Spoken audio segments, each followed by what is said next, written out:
So how do the LEGO vacuum engines work? First, you have the piston and valve right here.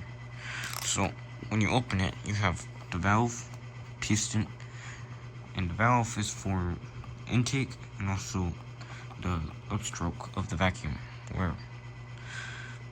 So first, how does it move with the gears?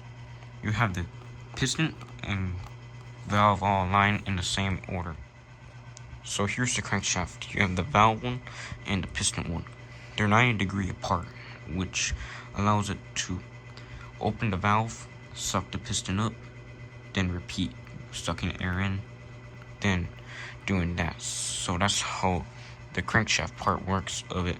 Then the flywheel is to maintain momentum, so it doesn't stall while it's running. So how does the upper part work? First, the vacuum goes here, where vacuum sucks, and it goes through there. Let's start at the bottom real quick.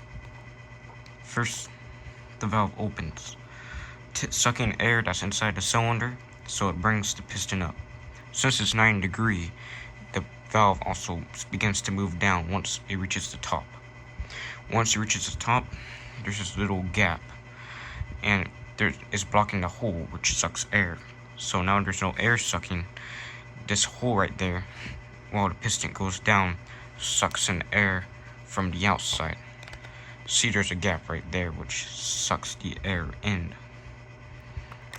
Once the piston gets down to the bottom, it begins to open back up, sucking the piston, then closing, intake, then suction and intake again, which repeats that process. Then you have the valve, which when you press it down, it sucks more air in than less air when it's like that. So yeah. So how does the two-cylinder?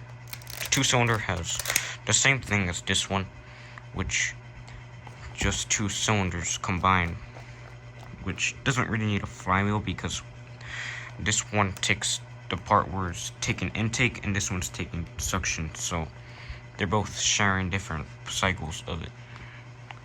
Alright, so that's how these LEGO vacuum engines work and how they run.